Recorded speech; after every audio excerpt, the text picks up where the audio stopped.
his whole way. Now he pops out into the braking zone. They're 3 wide for the lead. Oh, this is going to be tight. The track position is so big, and there goes the 88. Meanwhile, Suárez battling for the lead with Ty Gibbs, and Suárez takes the top spot.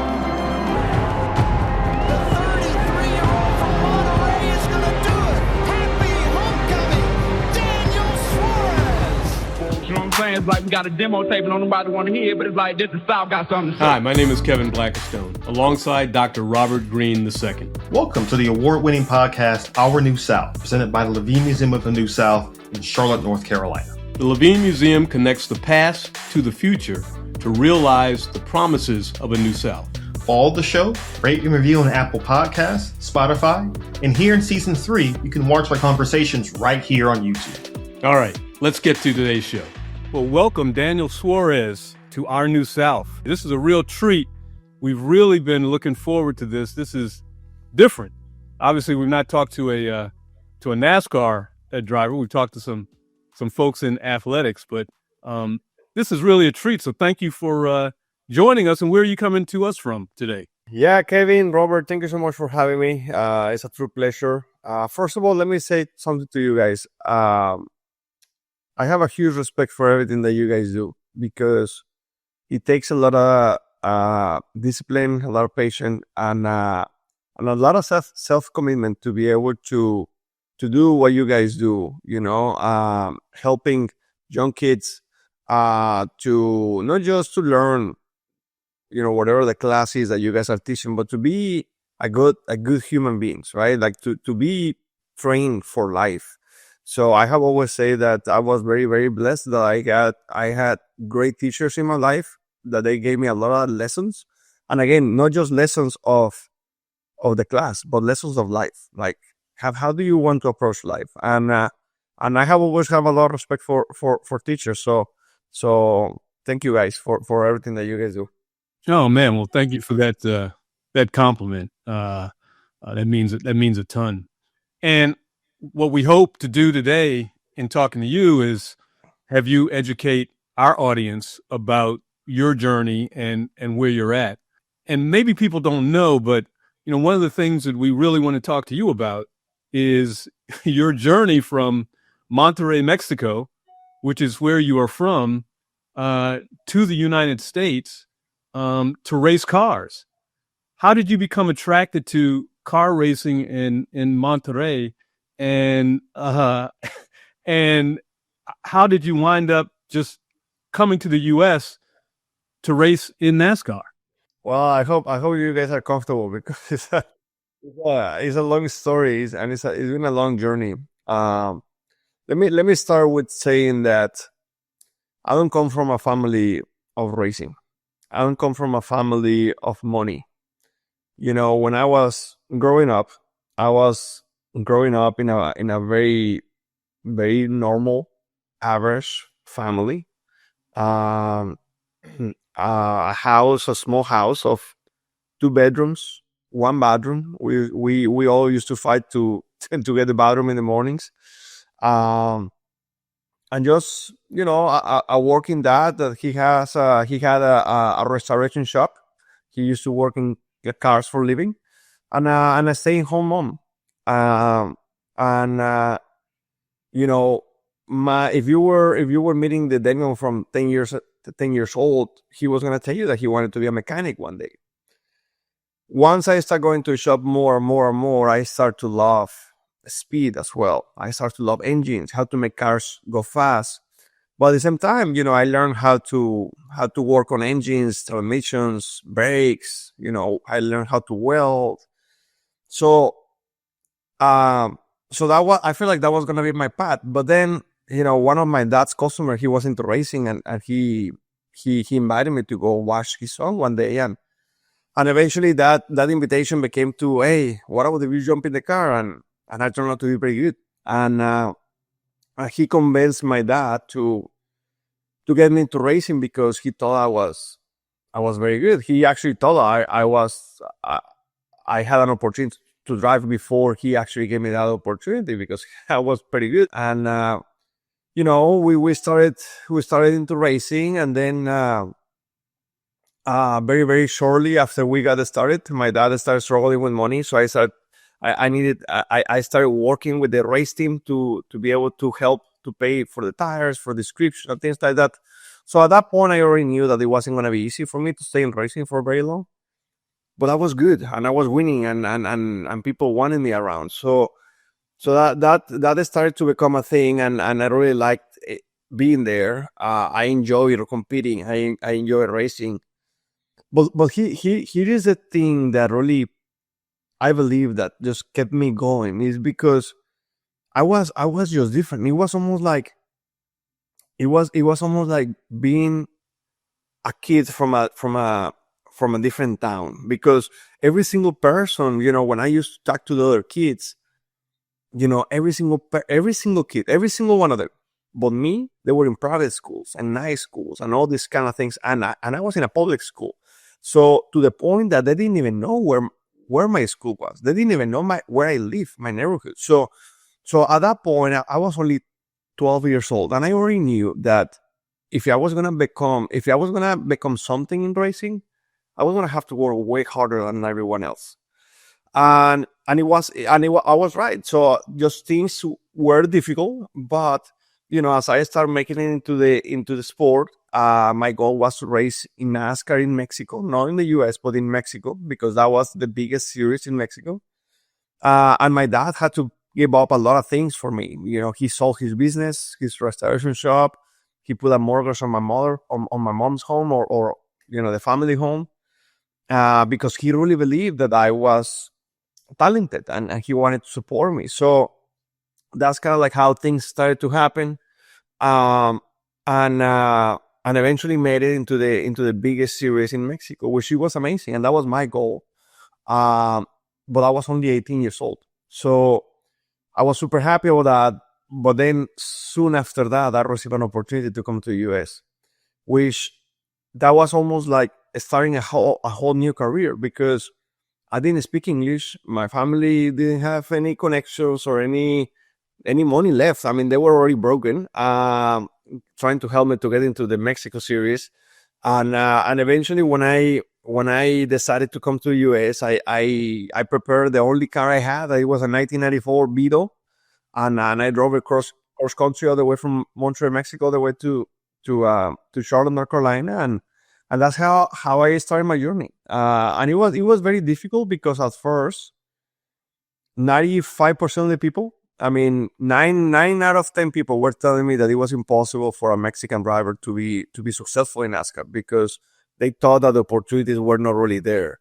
They thought that it was just a very, very American sport, and it was going to be very difficult for a Mexican driver to be successful. So it was very tough for me to really take that out of my mind and continue to push forward and to go into something without knowing that it's actually possible, because nobody has ever done it before. So with a lot of work of myself, a lot of people, we were able to put one foot in front of the other and to make it work, and eventually get to the point where I was winning races, championships, and here I am right now speaking English with you guys. That's just amazing. And so you just pick up, you hop in this VW Beetle, you drive to Charlotte. Had you been to the US before? Did you know what Charlotte was outside of maybe looking at the shops on TV on some NASCAR channel? Did you have any idea? I've never been in Charlotte before, but I'm going to tell you something very funny, because right before I moved to Charlotte, what year was this? That was in 2011. At the end of 2011, in the beginning of 2011, I did a race in California, and this team that I was racing for, it was a very, very small team, and they didn't have a lot of money. It was just a very, very small team. And the goal was for me to get some experience, but it was a very big race in California. It was called the Toyota All-Star Showdown. So there were like 60 cars in the race, and only like 40 of them or 35 of them made actually the race. So the expectation was for me not to make the race and just to practice and to get some laps. Anyway, I ended up going to this race. I ended up making the race. I ended up running in the top 10 and ended up being amazing. And the owner of this team is blown away. And he said, hey, Daniel, if you can only speak English, I think that you can be extremely good. He said to me, what about if you move to my house for a few months, so hopefully you can start picking up the English? I said, okay. So I went back to Mexico, I prepared all my stuff, and I ended up moving with this guy for a few months. And this guy happens to be in Buffalo, New York. And I didn't know that. I just went there. It was in January. It was cold as hell, full of snow. I have never seen the snow in my life in Mexico. And I called my dad like a month later and said, hey, Dad, I don't think NASCAR is here. I think NASCAR is actually in North Carolina, in Charlotte. So a few months later, I moved back to Mexico. I prepared my video, and then I moved to Charlotte. But the very first time I moved for a few months to the U.S., it was to Buffalo, New York. Well, that's, and I'm going to turn it over to Robert in a second. But I'm just thinking through my head with other sports. I have a friend of mine in Mexico City, Roberto Gonzalez, who kind of heads up Mexican basketball. He played on the 1979 Michigan State college championship team here in the States, and he's been somewhat of a shepherd for other Mexican players into the NBA and into college. And Major League Baseball, they have every team has a ramp made up for Spanish speaking players. Soccer, obviously, but not NASCAR. I mean, I mean, for you to make this journey and to assimilate into NASCAR culture, if you did, is just mind-boggling. That doesn't happen in other team sports. It's so funny that you mentioned that, because literally 30 minutes ago, I was doing an interview, and we were talking about exactly that.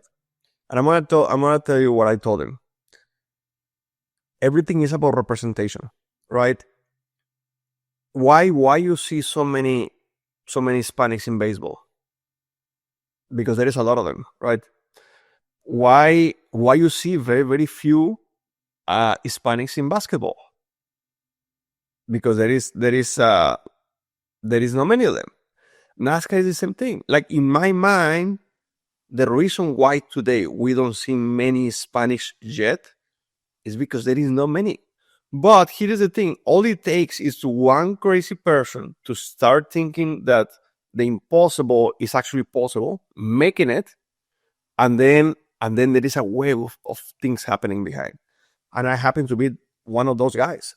So I believe that the sport today is the most international that it has ever been, and also with the most following from the Hispanic community that it has ever been. So, and it's not just me, right? It's the work of my sponsors, NASCAR programs that we have done, myself, but it's just the right time, and I just didn't understand that. I remember like 10 years ago when I was coming here, like I was like, man, NASCAR has been around for 65, 70 years, and there has never been a Mexican driver successful in the Cup Series.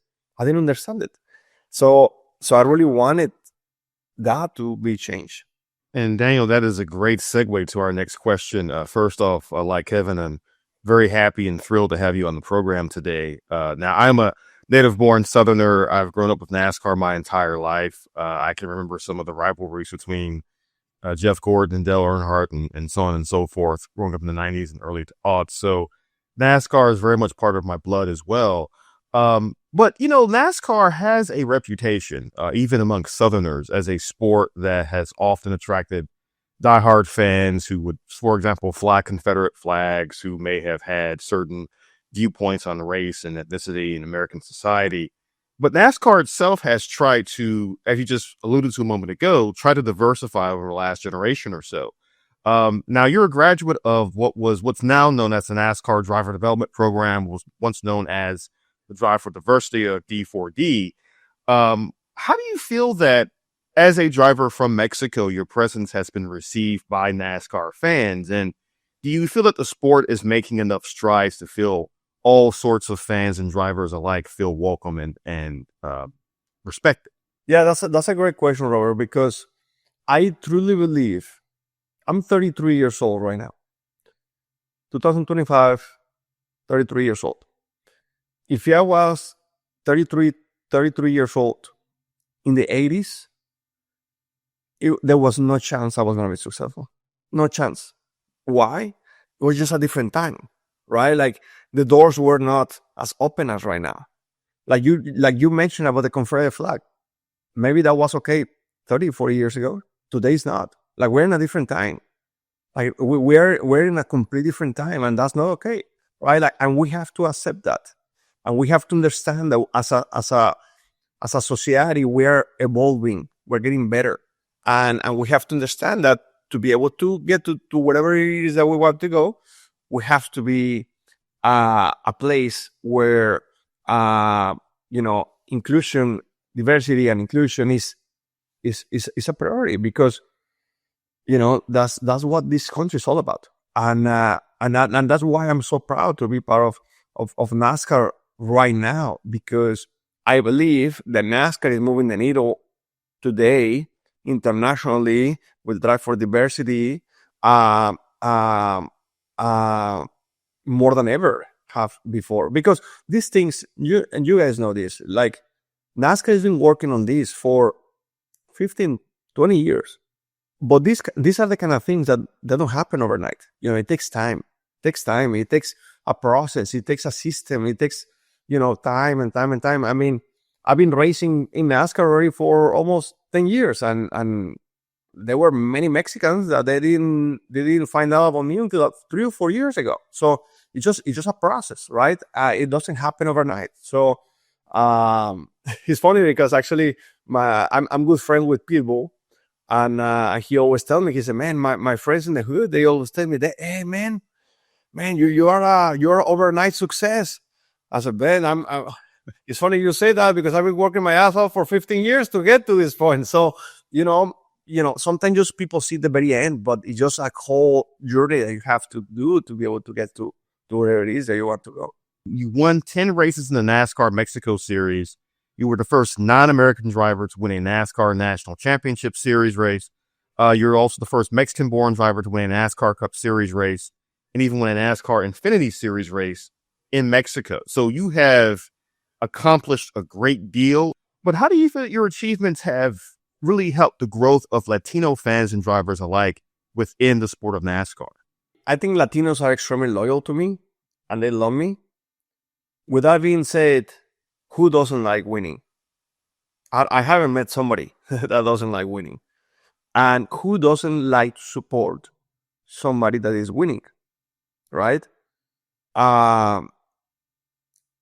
It has to be hand to hand with it.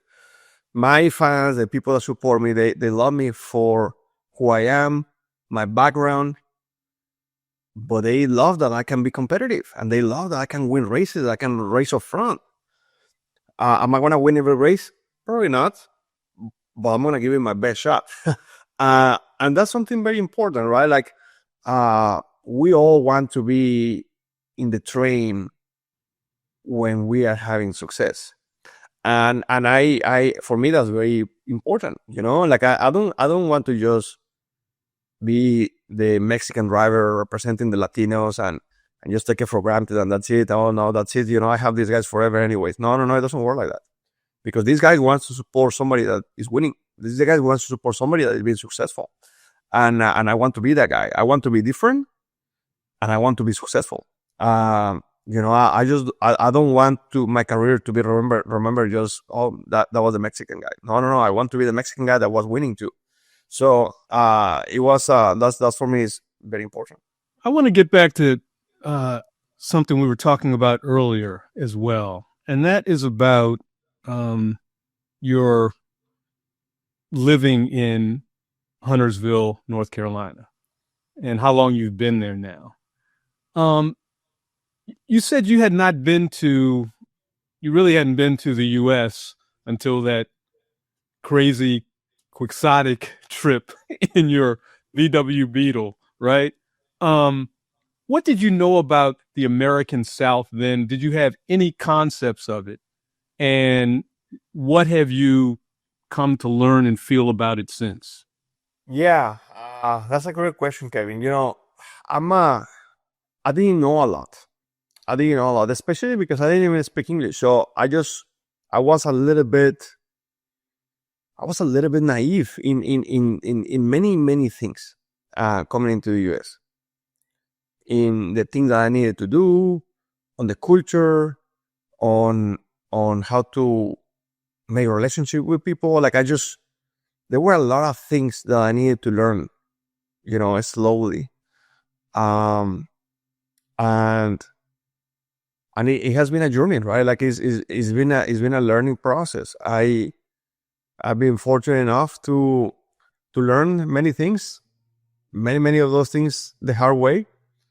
But something that I have learned, at least for me, in with my community, is that I'm extremely blessed, to be Hispanics, because I'm able to represent a huge community in this country that at one point, to be honest, when I moved to North Carolina, I thought, man, Hispanics are in Texas, they're in Miami, California, Phoenix, Las Vegas, the West Coast, but I don't know if they're going to be in Charlotte.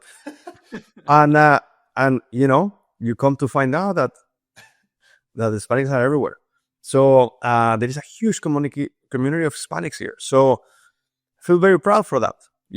For me, it's very personal as well, to be able to be a successful Hispanic here and to be able to represent these people in the sport that there is not many of us. And did you find that community when you first got to North Carolina? Slowly, yeah, slowly. And in the last handful of years, I've been doing some work with some of my sponsors to go to some high schools and schools that are heavily Hispanic, for me to go out there and share my story a little bit, because I always tell people, this is something that for me is also one of my missions. Maybe this is going to happen more after racing, but I do a little bit now. That many times, when you talk about an Hispanic or a Mexican jobs, the first thing that comes to your mind is construction, landscaping, Mexican restaurants, cleaning, things like that.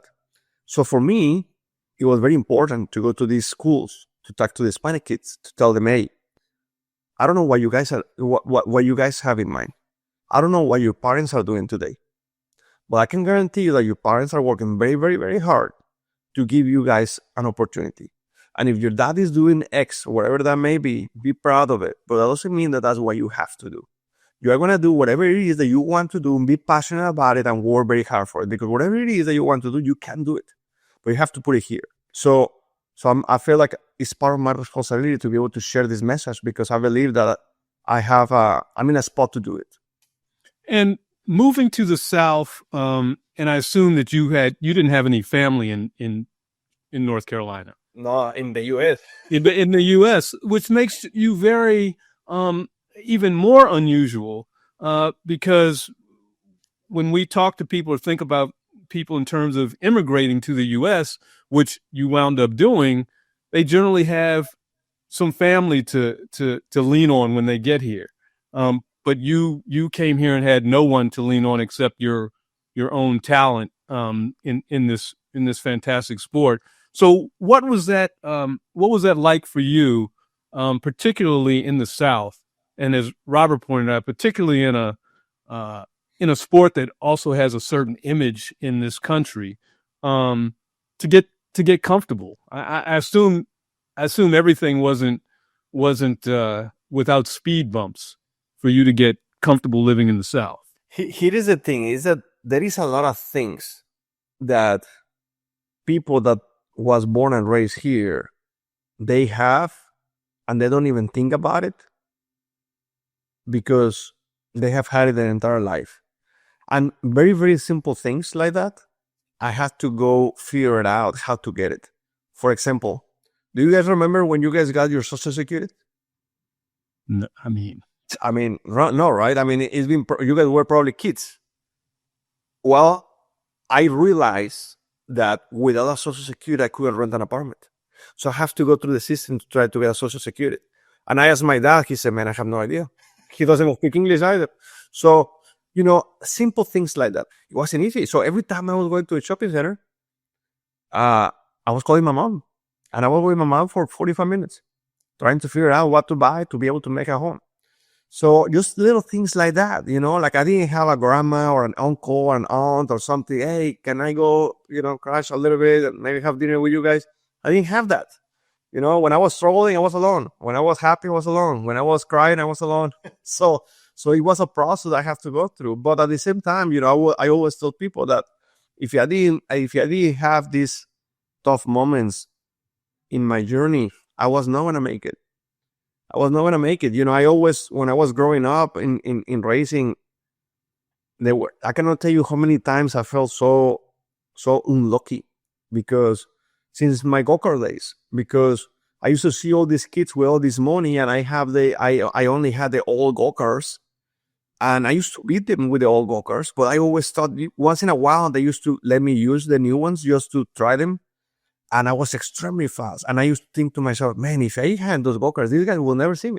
Never see me. But what I didn't know is that life was preparing me for something bigger.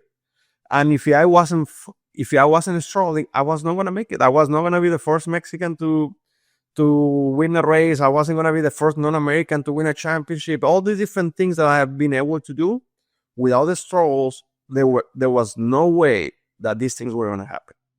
And I'm really curious because we've had other folks on the show who were immigrants to the South and to the United States. And I'm curious as to ask you, have you found any similarities between living in the South and your life in Monterrey, Mexico? Or is it just totally, totally different? Well, in Mexico, not in Mexico only, but in with Hispanics, it's just a little bit different. They're just tighter. I have met several Hispanics here in the United States that they don't want to move to a different state because their family or their father or their mother is in that state. So they're just tighter. And I would say that that's probably one of the things that I miss the most along with the food. But at the same time, this here in the South, there is so many amazing things, safety, how green everything is, the quality of life. People ask me all the time, hey, will you move back to Mexico?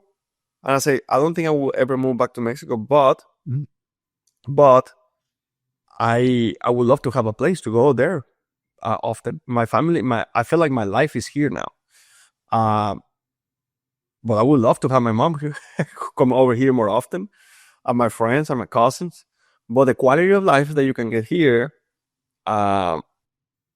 is pretty amazing. Now, you've been involved in NASCAR for over 10 years now. You're very much a veteran of the sport, and you've seen a lot of tremendous change over those 10 years. Could you talk about what changes you've been surprised by the most, and where do you think more changes are needed in the sport of NASCAR? Yeah, I would say that the things that have happened that only I'm a little bit impressed is how NASCAR has been thinking outside the box. Like the Chicago Street Race. Next year we're gonna race in San Diego. We're racing the LA Coliseum. We're racing on dirt in Bristol. Like all these different things that I believe that probably 20 years ago they were never gonna happen. So I'm very impressed and proud that NASCAR has been doing these things. Where more work is needed, in my opinion, we have to continue to hit markets, new markets. But at the same time, continue to feed the markets that are strong for the sport. So, the Martinsville, the Darlington, all these markets that are good for the sport, we have to continue to be strong in them. I want to get back to something you told Robert in your next to last answer to him. Because if I'm not mistaken, I read that you said that you came to this country to race. You didn't come here to become an American. Yeah. And now you feel like this is your home. And I know that last year you got your U.S. citizenship. Yeah. And you've got that, and you've got a passport. So do you consider yourself now an American? Do you consider yourself even a Southerner? Yeah, so that's a very good question, because when I moved to this country, I never ever thought I was gonna become a U.S. citizen. Never. It wasn't even on my mind. I didn't even know the process, to be quite honest. Fast forward 10 years later, you start growing, you start learning, I'm married now. Maybe one day we decide to start a family. And you start putting the priorities on the table, right? I had my my green card for a very long time, and it was great. I felt very, very good. I started to learn more when we got married and everything. Actually, right before we got married, I started learning more and more about, hey, if something happens, God forbid, you get into an accident, something. Even with a green card, you can get kicked out of the country. So, especially now with all the mess that is happening. So, I start feeling, you know what? I'm not as secure as I thought I was. And I didn't like that, especially if one day, we start to have a family. I don't like to feel like that. So I start to realize that what I mentioned to you guys earlier, that I'm going to be living here in the United States, most likely most of my life. So this is my home. I was born and raised in Mexico, and I'm probably the most proud Mexican you will ever meet. But my adult home is here in the United States, in Charlotte especially. So I thought it was time to take it to the next level, and become a U.S. citizen and have more security, not just for me but also for my future family. So that's the reason why I made the decision. It wasn't because I wanted to become an American. It wasn't because I wanted to have a U.S. passport. It was because this is my home, and I want to be secure in this home. I want to make sure that if God forbid something happened, nobody can kick me out, because I've been here for many years now, doing my work and paying my taxes and my good share. Do you feel as secure? Do you have a different sense of being Mexican born in the U.S.? And particularly after you mentioned the work that you're doing in North Carolina schools, talking to Latino kids about what their parents do for a living or what they envision themselves doing, and knowing that those folks may be under a certain sort of pressure now in this country that was not prevalent or existent when you first came here. I felt very secure because obviously I'm good. I don't have any issues. But it's very hard. It's very, very hard, because I can't avoid the thing that if this was happening 10 years ago, that could be me. That could have been me, just trying to make it. I wasn't doing anything wrong.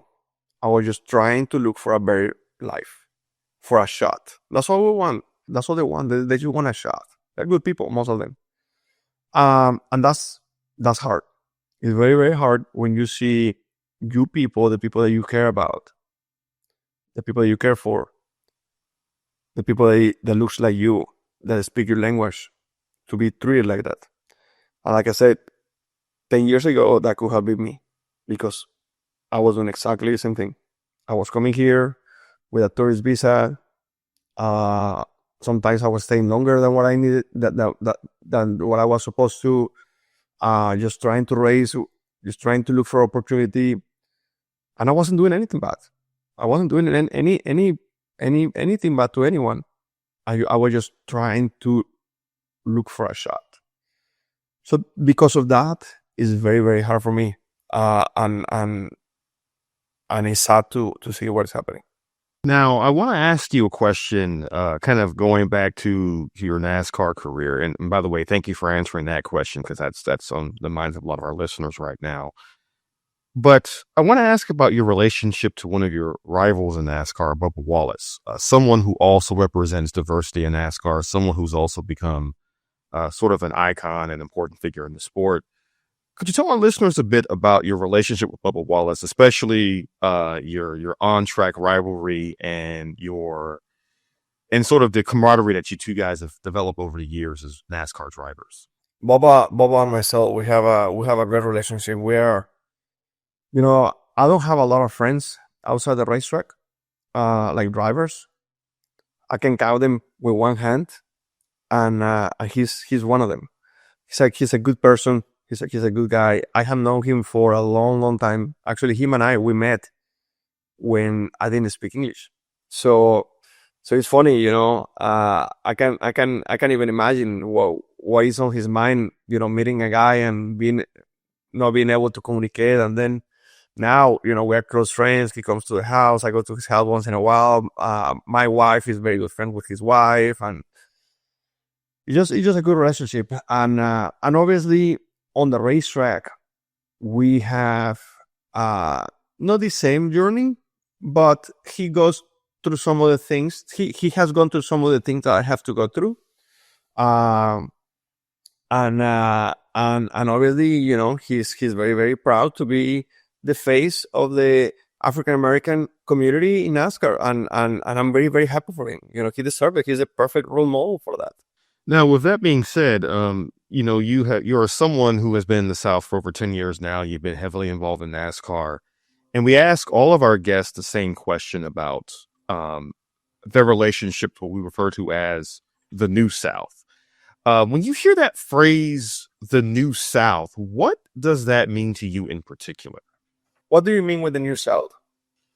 Now, see, that's the question, the heart of the podcast itself. So the New South as an idea is that the South traditionally has been thought of in terms of slavery, agriculture, growing cotton, things like that. Okay. The New South since the late 19th century has been what the South has been since the Civil War. Whether the South can be more modernized, more industrialized, etc.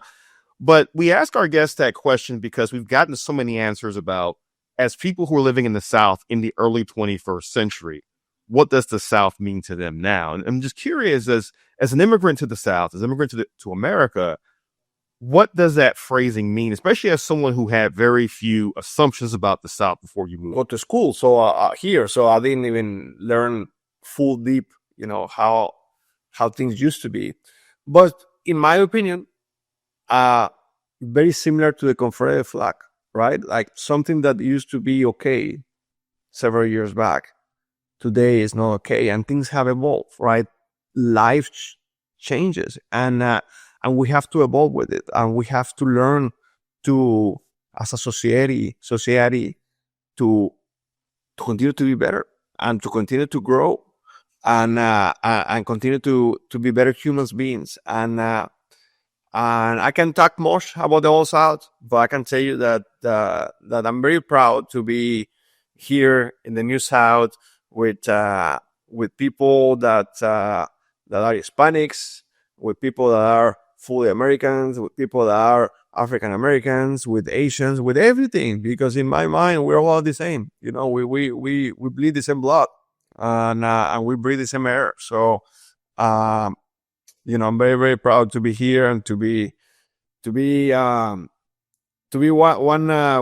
of the group that I can say that I'm an immigrant. I wasn't born here, so I think that for me is important to be a good example. So now we're really going to test you on being in the South, because we've got our rapid fire question segment coming up for you right now. Okay. So we're going to give you 5 or 6 questions, and we want you to give us your quick answer Okay. And it's going to be interesting because I think a couple of these will really test how long you've been in the South, what you've picked up. So, Okay. all right. So the first one is, where is your favorite place to be in the South? In the woods. In the mountains.